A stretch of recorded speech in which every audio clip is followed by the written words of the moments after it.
Neat మంటలు దేశవ్యాప్తంగా సెగలు పుట్టిస్తున్నాయి. నీట్ యూజీ 2024 నిర్వహణలో అక్రమాలు జరిగాయన్న ఆరోపణలు తీవ్ర దుమారం రేపుతున్నాయి. బీహార్లో నీట్ పేపర్ లీక్ అయినట్టు వార్తలు రాగా కేంద్రం, నేషనల్ టెస్టింగ్ ఏజెన్సీ దీన్ని తోసిపుచ్చాయి. అయితే పేపర్ లీక్ నిజమేనని తాజాగా బయటకొచ్చింది. ముందు రోజు రాత్రే నీట్ ప్రశ్నపత్రం తమకు అందిందని బీహార్లో అరెస్ట్ అయిన కొందరు విద్యార్థులు పోలీసులు ఎదుట అంగీకరించారు.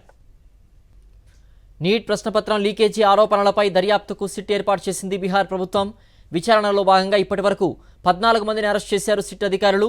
వీరిలో బీహార్ ప్రభుత్వ విభాగంలో పనిచేసే జూనియర్ ఇంజనీర్ సికిందర్ యాదవ్తో పాటుగా 3 నీట్ అభ్యర్థులు ఉన్నారు. వీరిలో ఓ అభ్యర్థి అనురాగ్ యాదవ్ సికిందర్కు స్వయంగా మేనలుడు. అతడే పోలీసులకు కీలక సమాచారం ఇచ్చాడు. కోటాలో నీట్ కోచింగ్ తీసుకుంటున్న తనకు మే 4వ తేదీ రాత్రి మామయ్య NEET question paper, answer sheet ఇచ్చారని, రాత్రంతా దీన్ని బట్టి పట్టానని చెప్పాడు. తెల్లారి పేపర్లో అవే ప్రశ్నలు వచ్చాయని వెల్లడించాడు. ఇదే విషయాన్ని లిఖితపూర్వకంగా పోలీసులకు రాసిచ్చాడు Anurag Yadav.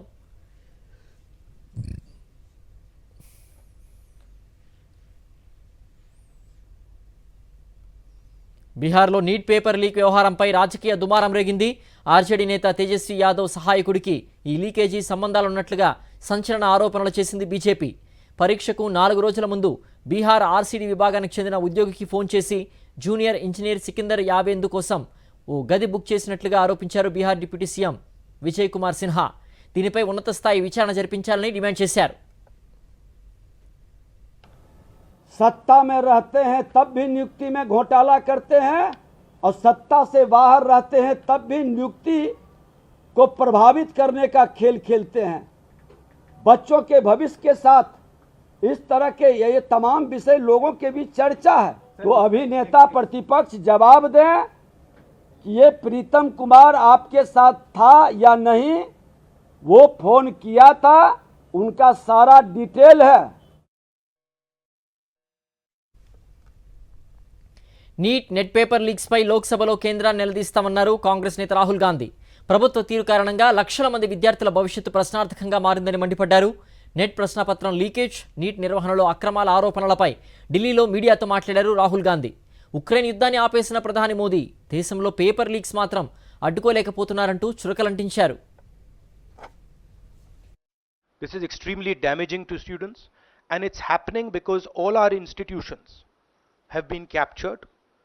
Our vice chancellors are placed not based on merit, but because they belong to a particular organization. And this organization and the BJP have penetrated our education system and destroyed it. What was done by Mr. Narendra Modi to the economy with demonetization has now been done to the education system. Youngsters, I want you to know that the reason this is happening and the reason you're suffering is because an independent, objective education system has been demolished, and it has been replaced by an education system that is captured by the BJP, captured by their parent organization. And until this capture is released, you are going to suffer. You're going to see cancellations of your exams. You're going to see paper leaks again and again and again.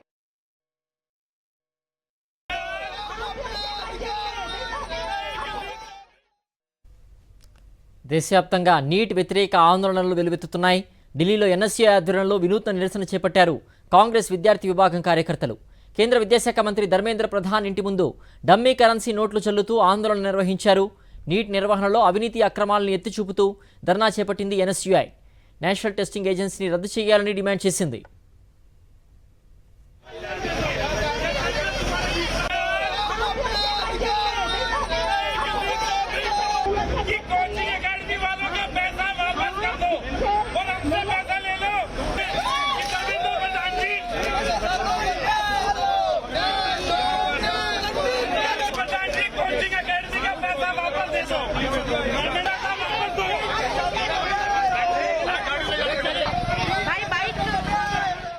Neat కేసులకు సంబంధించి హైకోర్టులో జరిగే విచారణపై supreme court stay విధించింది. Neat వ్యవహారంపై హైకోర్టులో ఉన్న కేసులని సుప్రీంకోర్టుకు బదిలీ చేయాలని నేషనల్ టెస్టింగ్ ఏజెన్సీ వేసిన పిటిషన్పై విచారించిన సుప్రీంకోర్టు ఈ మేరకు నిర్ణయం తీసుకుంది. అనంతరం ప్రతివాదులకు నోటీసులు జారీ చేసింది. ఇక నీట్ కౌన్సిలింగ్ ప్రక్రియను ఆపేది లేదని సుప్రీంకోర్టు స్పష్టం చేసింది. నీట్ పరీక్ష నిర్వహణలో జరిగిన తప్పిదాలపై కేంద్రం వెంటనే స్పందించి సిబిఐ విచారణ జరిపించాలని మంత్రి శ్రీధర్ బాబు డిమాండ్ చేశారు. బాధ్యులైన అధికారులపై వెంటనే చర్యలు తీసుకోవాలన్నారు. నీట్ పరీక్ష రాసిన అనేక మంది విద్యార్థులకు అన్యాయం జరిగిందన్నారు. జూన్ 14న ఫలితాలు వెల్లడించాల్సి ఉన్న 10 రోజుల ముందుగానే రిలీజ్ చేయడం అనుమానాలకు తావిస్తోందని మంత్రి అన్నారు. సార్వత్రిక ఎన్నికల ఫలితాల రోజున హడావిడిగా ఎందుకు ఫలితాలు ప్రకటించారన్నారు. దరఖాస్తుల గడువును వారం రోజులు పొడిగించడం కూడా అనుమానాస్పదంగా ఉందన్నారు. ఒకసారి ఆలోచన చేస్తే ఒక్కటే ర్యాంకు 63 మంది విద్యార్థులకు వచ్చింది. ఒకటే ర్యాంక్. ఈ విధంగా స్పష్టంగా కనబడతా ఉన్న తప్పిదాలపై మేము కేంద్ర ప్రభుత్వాన్ని డిమాండ్ చేస్తూ ఉన్నాం.